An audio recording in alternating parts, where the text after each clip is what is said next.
ევროპის საუკეთესო სურსათის ექსპერტები ერთიანი ძალით ცდილობენ თაღლითების კვალზე გასვლას. ევრონიუსი თვალყურს ადევნებს მათ ძალის ხვევას სპეციალურ გადაცემათა ციკლის მეშვეობით სახელწოდებით სურსათის დეტექტივები. დღევანდელ გადაცემაში გაგაცნობთ ახალ ტექნოლოგიაზე, რომლის საშუალებითაც შესაძლებელია სოფლის მეურნეობის სანდო პროდუქტის წარმოება. აბიბინებულ გორაკებზე მობალახე მეწველი ძროხები. ესაა ბუკოლიკური სცენა ფინეთში, რომელიც მაშინვე თვალწინ დაგიდგებათ, როგორც კი ხარისხიან მცირე ფერმის რძის ნაწარმზე გაიფიქრებთ. თუმცა სიყალბისგან არც ეს მცირე სექტორია დაზღვეული. განმარტავს სურსათის დეტექტივი ჰანა ლეენა ალაკომი.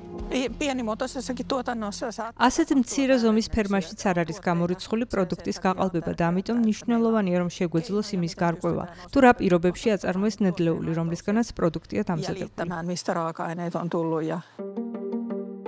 ამიტომაც ანტი კოლიონენის ფერმა სურსათის დეტექტივების იმ საპილოტე პროექტის ნაწილია, რომელიც რძის ნაწარმის მიწოდების სრულ ჯაჭვში გამჭვირვალობის სრულიად ახალ დონეზე აყვანას ემსახურება. ეს ტექნოლოგია იმ საწველი რობოტული დანადგარებით იწყება, რომლებიც ყოველდღე თითოეული ძროხის მიერ მოცემულ რძეს ამოწმებს. თითოეული ძროხის რძეს ცალკე უტარდება მონიტორინგი და კონტროლი და მხოლოდ მაღალი ხარისხის რძეს ვასხამთ ბიდონებში. რობოტს უამრავი განსხვავებული საზომი ხელსაწყო აქვს, ელექტრონულ გამტარობას, ტემპერატურასა და წყლის მოცულობას. ყველაფერს რობოტი ზომავს. ამის შემდეგ რძე ფერმიდან რძის მცირე საწარმოში მიაქვს, სადაც მისგან ჩედერის ყველს ამზადებენ. გამჭვირვალობას ამ საწარმოშიც იცავენ. მისი მთავარი ინსტრუმენტია შტრიხ-კოდიანი ეტიკეტი, რომელიც ევროკავშირის უოტსონის პროექტის მონაწილე სურსათის დეტექტივებმა შექმნეს. ეს მარტივი სტიკერი პროდუქტის შესახებ სრულ ინფორმაციას გაწვდით.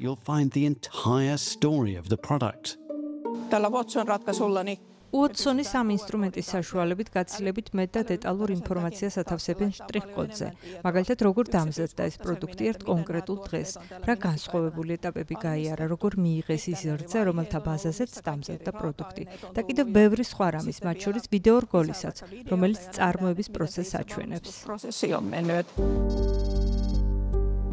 სურსათის დეტექტივებმა გამჭვირვალობის დამცავი ტექნოლოგია აქ, ქალაქ ვაასაში, ფინეთის დასავლეთ სანაპიროზე შეიმუშავეს.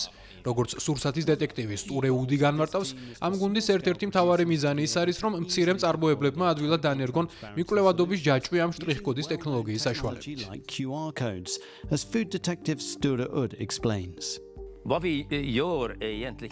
ჩვენ პრინციპში ხელმისაწვდომი სტანდარტული ტექნოლოგიების შესანიშნავ კომბინაციას ვქმნით, მაგრამ ამას ისეთ სისტემაში ვაკავშირებთ, რომელიც ინფორმაციის გამოყენების საშუალებას აძლევს ყველას, ვინც კი ჩართულია პროდუქტის წარმოებაში.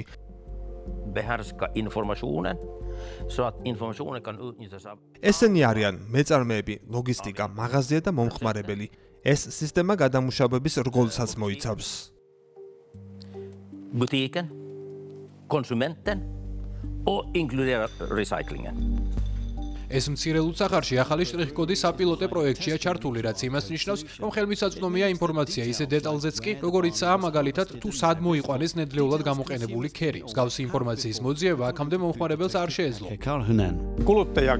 მომხმარებელს აინტერესებს თუ საიდან არის ნედლეული, ნამდვილად ადგილობრივია თუ არა და რა საკვებ ელემენტებს შეიცავს. ალერგიის გამომწვევი ინგრედიენტები ხომ არ აქვს. ასეთი წვრილმანები აინტერესებთ. გვინდა დავაზუსტოთ, რამდენად სანდოა პროდუქტი. უნიკალური კოდი პროდუქტის იმიტაციასთან და თაღლითობასთან ბრძოლასაც უწყობს ხელს. მაგალითად, ჩვენმა ლუდმა ფინეთის საუკეთესო ლუდის წოდება მოიპოვა. შეიძლება ბევრმა ჩვენმა კონკურენტმა ისე დაამზადოს ლუდი და ისეთი ეტიკეტი მიაკრას, თითქოს ჩვენი ჩამოსხმულია. მონაცემები ინტერაქტიულადაც არის ხელმისაწვდომი, როდესაც მომხმარებელი კოდს ტელეფონით დაასკანერებს. შეუძლია სრულად შეაფასოს პროდუქტი, ნახოს სხვა მომხმარებლების მიმოწერა მწარმოებელთან, ასევე პროდუქტთან დაკავშირებული ყველა სიახლე. ამჟამად მომხმარებელს შეუძლია მწარმოებელს პროდუქტთან დაკავშირებით საკუთარი აზრი გააცნოს და ამ გზით გავლენა იქონიოს ბრენდის პოლიტიკაზე. მეორე მხრივ მწარმოებელს შეუძლია ინფორმაციის განახლება, მაგალითად იმ შემთხვევაში, თუ პროდუქტის გამოხმობა გახდა საჭირო. მომხმარებელს შეუძლია სრულ ინფორმაციას გაეცნოს.